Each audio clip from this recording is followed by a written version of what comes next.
Notre devise. Notre devise.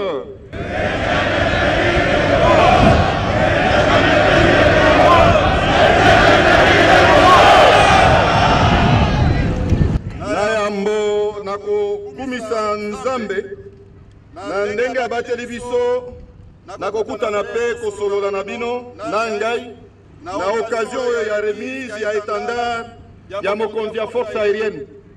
Bokutani na biso sima ya mobu moko na banzi ete boyebi bokolo ya COVID-19 memi basusu na tina wana mpona bango mpe baye nyonso batiki biso na nzela ya bitumba ya accident mpe makama misusu. Nasengi biso nyonso une minute ya silence mpona komemia milimu na bango. Merci.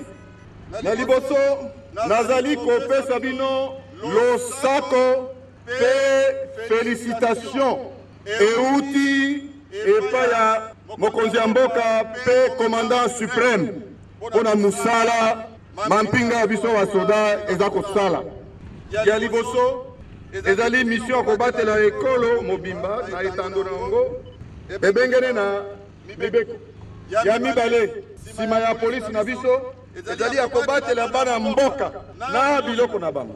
Ya misato ezali ya kotombola nkita ya ekolo na yango soda esengeli abatela etando mobimba ya ekolo bosomi pe bomotobwa bana Kongo po monguna ya kosakala na etando ya biso te.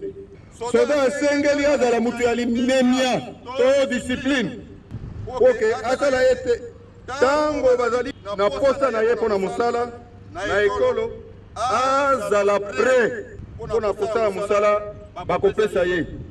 Soda esengeli koyeba kotosa mibeko ya mboka pe mibeko ya armée oyo tobengaka règlement de discipline ou règlement militaire. Soda esengeli kotosa pe komikitisa na bakonzi oyo bazali kokamba ekolo. Ndakisa ba institution nyonso tokobanda da institution ya liboso ezali commandant suprême na ba institution mususu biso tozali soumis na ba institution. Soda azali moto oyo ayebi kotosa hiérarchie na ye. Soda azali mutu asengeli azala loyal et fidèle na ba institution légalement établie. Pambate soda azali apolitique elingi koloba nini akoki kozala membre ya parti politique te. Parti na ye eza se moko ezali République démocratique du Congo. Participation na ibiso na kati ya développement ya ekolo ezali ndenge nalobaki yango kotia kimia nde mosala na biso mpona kosalisa gouvernement na biso ekobisa misala na yango ya développement oyo azali na mato ya koyoka. Militaire FARDC, notre devise. Notre devise. Notre devise.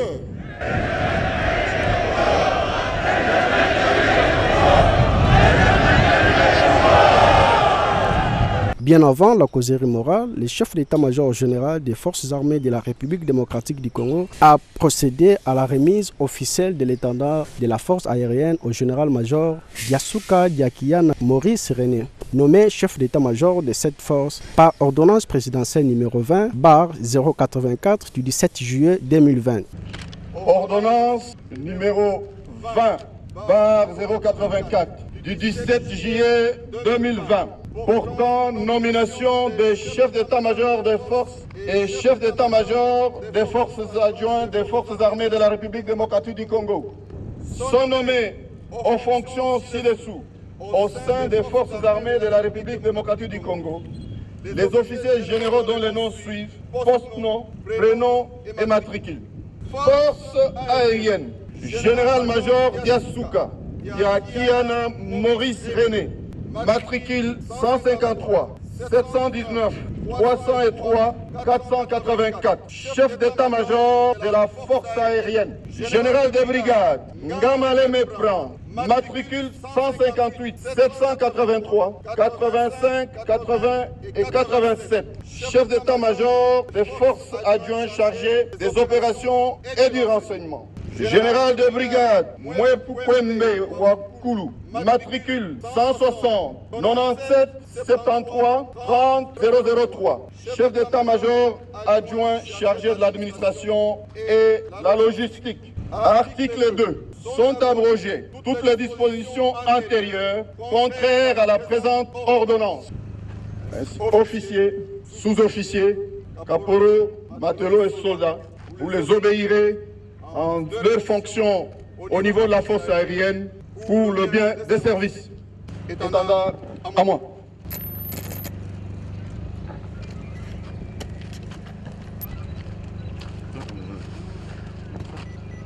Général-major Yasuka Maurice, au nom du commandant suprême des forces armées de la République démocratique du Congo, je te remets l'étendard de la force aérienne, symbole de votre commandement. Vous le défendrez et garderez jusqu'au sacrifice suprême. À vos ordres.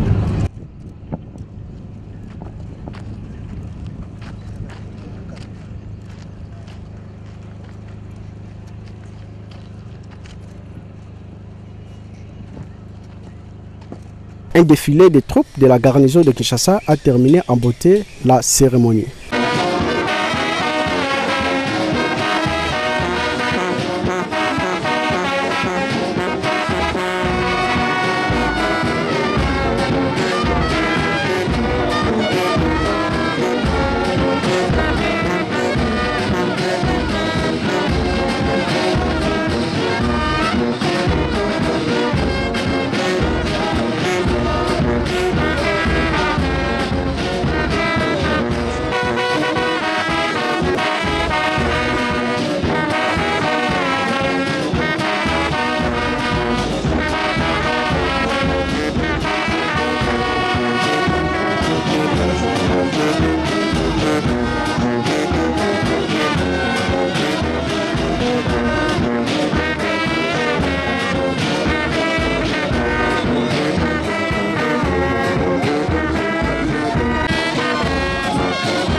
Communicateurs du service des communications et d'information des forces armées de la République démocratique du Congo, SIFA, ont été formés à l'écriture journalistique. Cette formation des remises à niveau a regroupé 35 personnels du SIFA affectés auprès des grandes unités de la première zone de défense. L'hôtel Malébo de la commune de Kintambo a servi de cadre à cet atelier d'écriture journalistique et de production médias. Cet atelier s'est déroulé pendant 6 jours, 19 au 24 octobre 2020.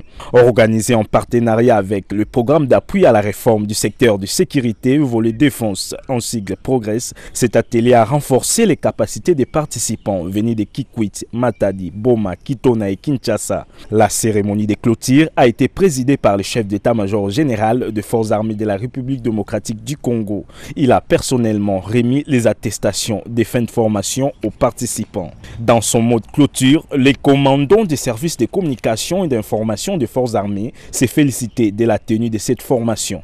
La journée du 24 octobre 2020 ouvre la voie à la clôture d'une session de formation en 3 phases sur l'écriture web et l'écriture journalistique au profit des communicateurs de CIFA de 3 zones de défense. En effet, débutée par Goma, cette formation va regrouper tous les spécialistes militaires de communication œuvrant dans la 3e zone de défense. L'étape d'aujourd'hui précède la dernière qui va se terminer et se tenir la semaine prochaine à Lubumbashi, bouclant ainsi la boucle par la 2e zone de défense. Monsieur le chef d'état-major général des forces armées de la République démocratique du Congo, notre volonté acharnée et sans cesse renouvelée de bénéficier de la formation est justifiée par les impératifs des perfectionnements qui mettent les communicateurs militaires en bonne posture pour créer, maintenir et améliorer une excellente image des forces armées dans nos pays. La matérialisation de cet ambitieux objectif passe nécessairement par un appui logistique et financier conséquent que s'est engagé à fournir le Progress à travers ses activités, évidemment soutenues par l'Union européenne.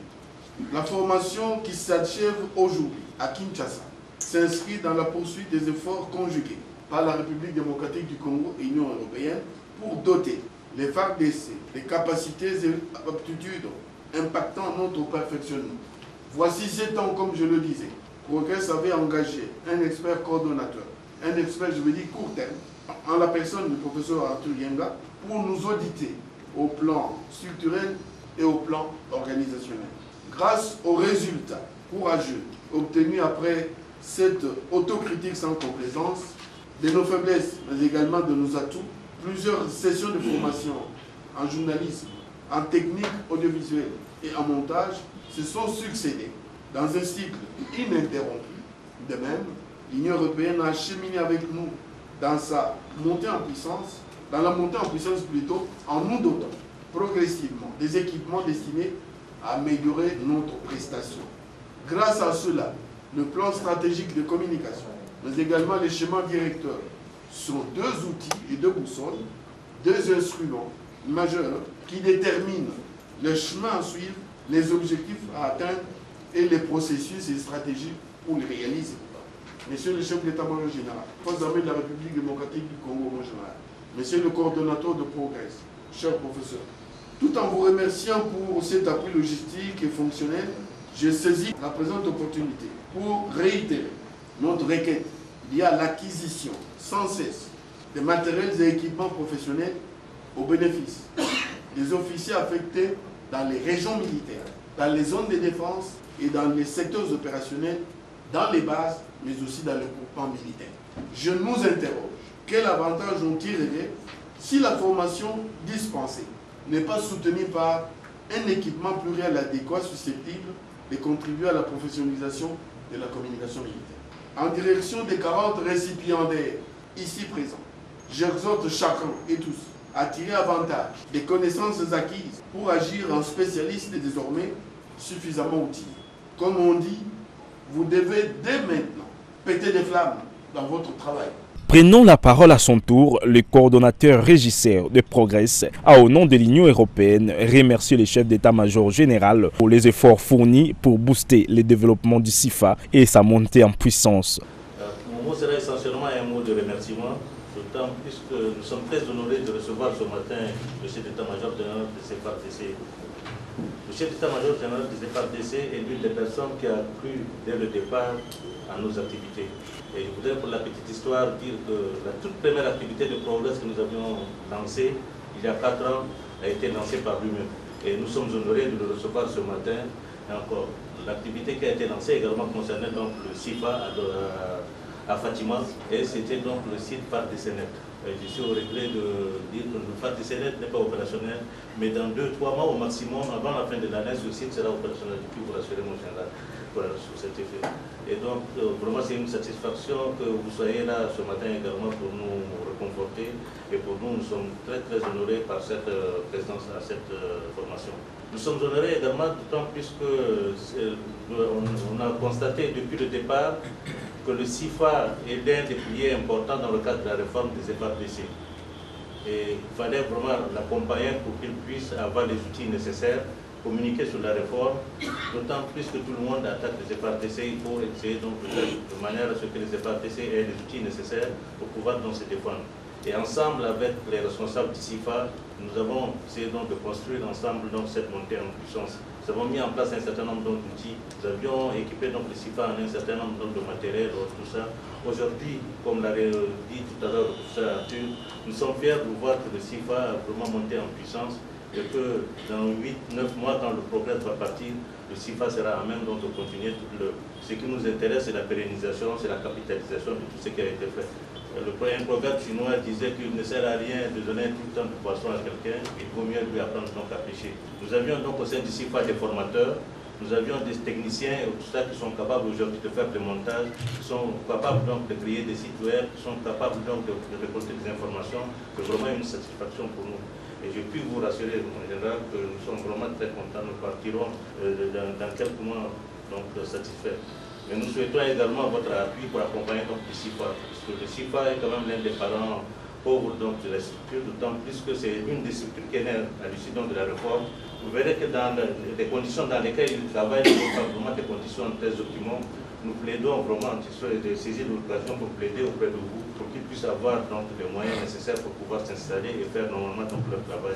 Parce que là où ils sont très à l'étroit et ils ne peuvent pas faire donc, le travail convenablement comme il se doit.